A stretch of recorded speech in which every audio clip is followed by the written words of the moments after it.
Dozer चलेन भने बालेन्द्र शाहको कुर्सी बस्यो, चल्यो भने उसको कुर्सीमा पनि चल्छ, कुर्सी भाँचिन्छ। जनताले हिजो चुपचाप घन्टी छाप भन्यो, अब फेरि भोलि गएर चुपचाप अब खा लात पनि भन्न सक्छ।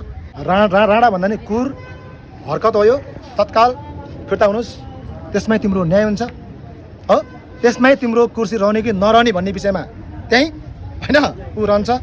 प्लिज मेरो अनुरोध छ बालेन्द्र शाहज्यू ब्याक हुनुहोस्। कुर्सी बचाउने चाहिँ तपाईँहरू कि कसले बचाइदिन्छ? जनताले बचाइदिन्छ।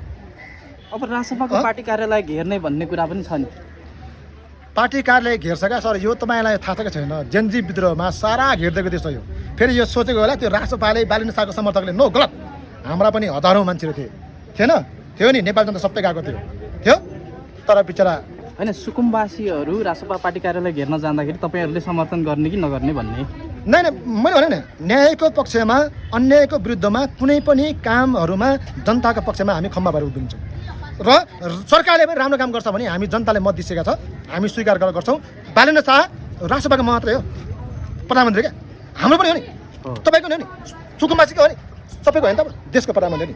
राम्रो काम गर्दाखेरि हामी साथ दिन्छौँ, तर नहुने काम गर्ने, हत्ता नपत्ता आउने, दुई त्याग छ भन्ने पुरा तपाईँको चाहिँ एउटा राणा शैलीमा सुरक्षाकर्मीलाई बोलाउने, शनिबार र आइतबार भित्रमा ढाल्दै है सुकुम्बासीको भन्न खोज्यो भने तिमी ढल्छौ। छोटो भाषामा बुझ्नुहोस् न, तिमी पनि ढल्छौ क्या, ढल्छौ भनेको।